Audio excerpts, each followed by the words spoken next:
bilang media-media ya bukan media mainstream ya, ada itu channel-channel YouTube besar. Specifically mereka mengatakan bahwasanya ya YouTuber Nusantara adalah salah satu corong yang dipakai oleh Joko Widodo ya untuk menebar keresahan, menebar kegelisahan, menebar kebencian. Dan saat ini YouTuber Nusantara itu sedang digambarkan menyerang kebijakan-kebijakan Bapak Prabowo.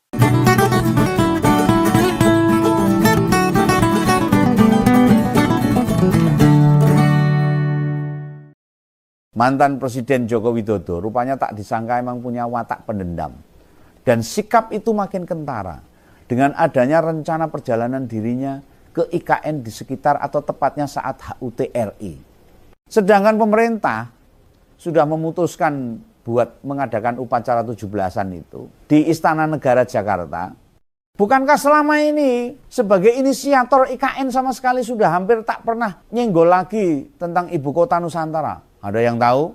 Setelah purna jabatan, Pak Jokowi nyebut kata IKN. Kenapa tiba-tiba terlacak kabar dirinya punya agenda di lokasi yang terletak di Kalimantan Timur itu? Apakah Pak Jokowi masih tetap ingin jadi pembina upacara? Seperti 10 tahun terakhir saat HUT kemerdekaan. Apa Pak Jokowi berencana melanggengkan pembina upacara 17-an? Tetap memakai pakaian adat. Kan untuk tahun ini tradisi itu di Istana Negara sudah hilang. Dress code resmi besok memakai wastra Nusantara atau pakaian dari bahan tradisional kayak batik, tenun, songket, dan lainnya. Penekanannya pada bahan bukan model pakaian. Entah modelnya pakaian adat atau tidak, terserah yang memakai. Apa gegara kesel perkara keunikan yang dia rintis dihilangkan begitu saja? Dan apa Pak Jokowi mau jadi pembina upacara di IKN? Belum tahu nih, mesti dilihat besok. Sayangnya Om Begawan pas digarap proses AI-nya, belum tahu posisi Presiden ke-7 masih di Jakarta, balik Solo, atau malah sudah terbang ke Balikpapan. Yang tak maksud Balikpapan nama kota loh ya, bukan tempat sembunyi Pak Jokowi. Jadi kota Balikpapan di Kalimantan Timur, bukan Balikpapan, balik lemari, balik dinding, itu tempat-tempat sembunyi pas main petak umpet. Lah apa besok Pak Jokowi masih pengen jadi pembina upacara, pengen pakai baju adat Dayak gitu. Tidakkah tahun lalu saat upacara di IKN, Pak Jokowi sudah pakai tuh baju adat Dayak Kalimantan Timur?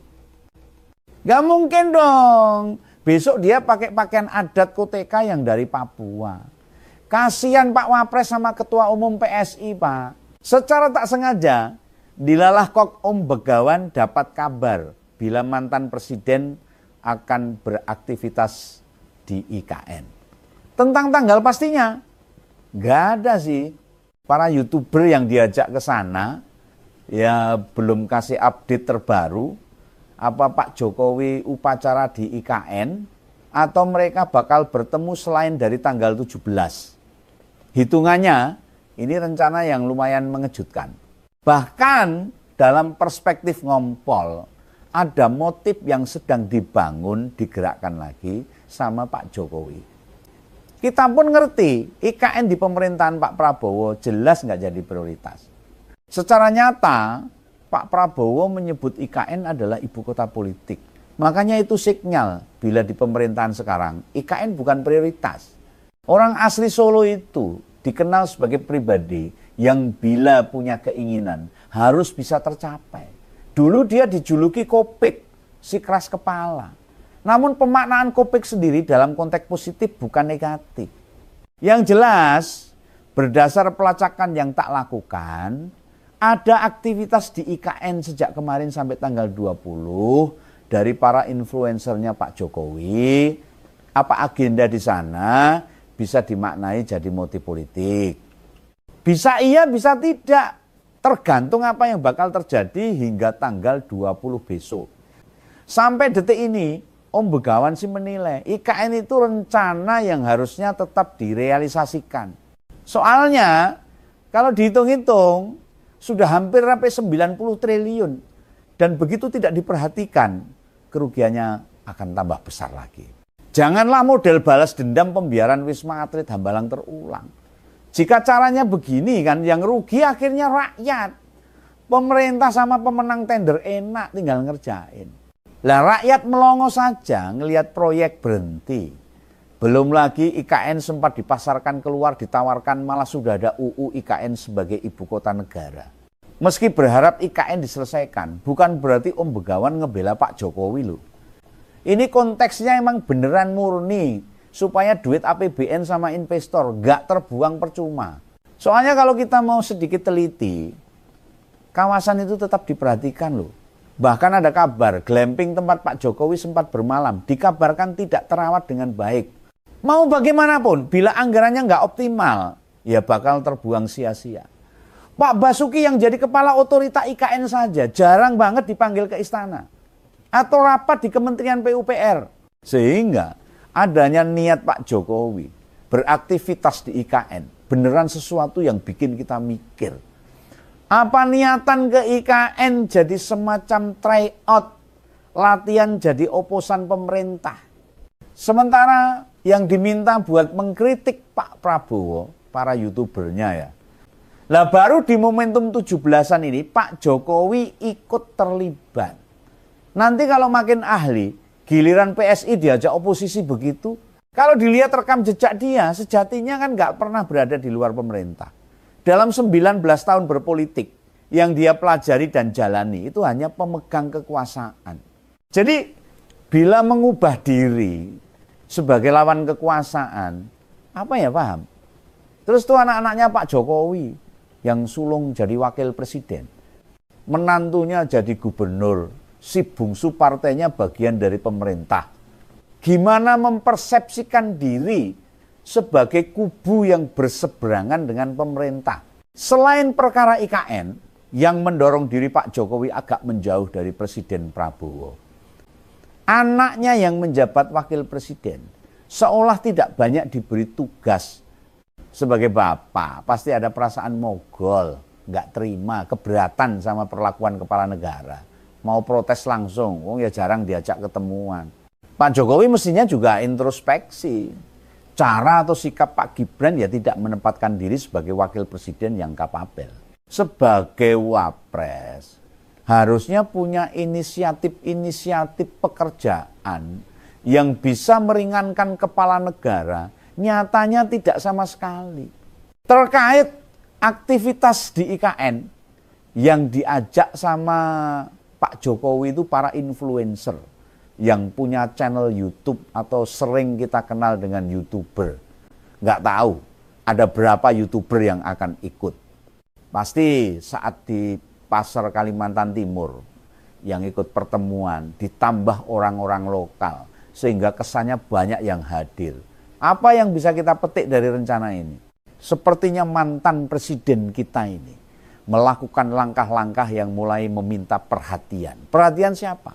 Ya pemerintah yang sekarang. Dan mereka para YouTuber ini, seperti yang tak sampaikan di beberapa konten sebelumnya, sudah mulai nggak nyaman, secara perlahan mulai kontra Pak Prabowo.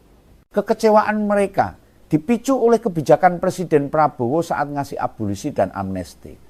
Ya, begitulah gambarannya. Mantan presiden itu benar-benar berubah. Saat didiamkan, dibiarkan, diabaikan sama negara, dia mungkin merasa dibuang. Pak Jokowi, Anda itu sudah mantan, tak lagi punya kedudukan. Negara juga masih tetap memberi layanan. Kalau ada kebijakan atau keputusan negara yang tidak sesuai dengan kemauanmu, ya sudah terima saja. Bila nggak terima, ngonten aja kayak Om Begawan. Minimal memperlihatkan, turut mengkritik apa yang semestinya dan yang nggak semestinya. Atau tuh partai yang dipegang anakmu, dipimpin Bro Kaesang, digedein dulu. Kenapa sudah sebulan, sekedar bentuk kepengurusan saja nggak jelas kabarnya. Bila memang ada kesulitan, masuklah dirimu ke PSI. Tidak perlu malu. Masa Pak Jokowi diancam sama para petinggi relawan, mau ditinggalkan bila ke PSI saja takut. Oh iya, kenapa rencana beraktivitas di IKN itu ngajaknya YouTuber? Gimana sama rencana sebelumnya yang mau ngajak relawan untuk ke IKN? Dulu, sesaat setelah lengser dari jabatan presiden, kan Projo pernah menyampaikan, Mau ada apel relawan di sana. Terus dibilang diundur. Dan sampai sekarang nggak jelas realisasinya. Yang juga agak tidak masuk akal, kenapa sekarang mantan presiden ini seolah lebih mengutamakan para konten kreator di YouTube. Tidak pernah lagi ngajakin ketemu relawan. Apa seperti yang dikatakan para YouTuber itu. Mereka nggak dibayar aja dengan sukarela, mendukung total. Bahkan buat ke IKN. Ada yang sampai jualan kaos, topi, dan souvenir lain. Apa nggak kasihan tuh, mbok dibelikan tiket. Setidaknya pulang pergi buat ngeringanin para YouTuber. Yang bikin tambah ngakak, dukungan para YouTuber ini bisa jadi dilakukan sejak Pak Jokowi masih menjabat.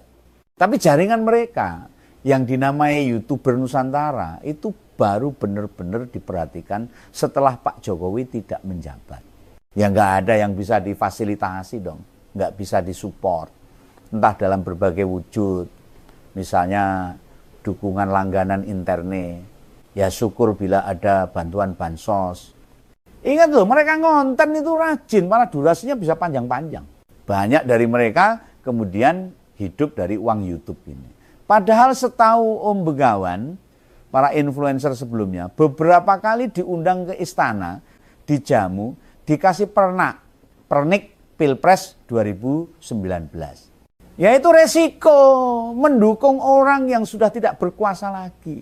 Masih mending sih mereka kemudian ditemui di rumah Sumber Solo.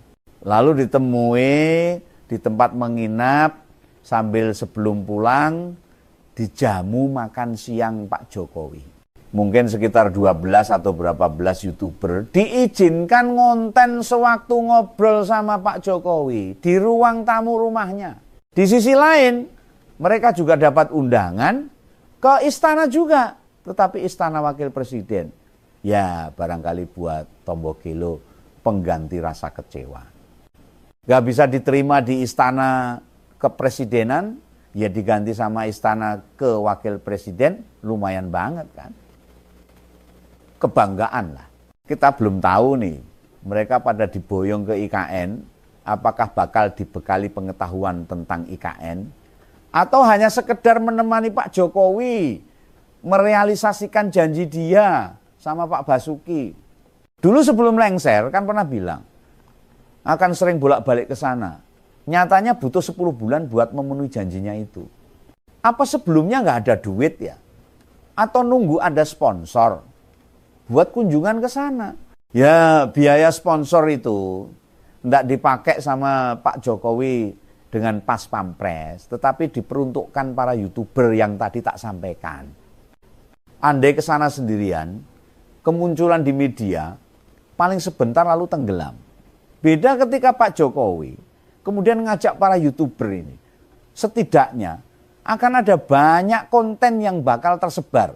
Ya sudah, kita akan lihat apa besok ada Pak Jokowi di upacara kemerdekaan di IKN. Sudah ya, Om Begawan cukupkan sekian biar ngompolers pada segera acara tirakatan memperingati malam jelang kemerdekaan Indonesia. Semoga di usia 80 tahun kita beneran merasakan kemerdekaan yang sesungguhnya. Salam.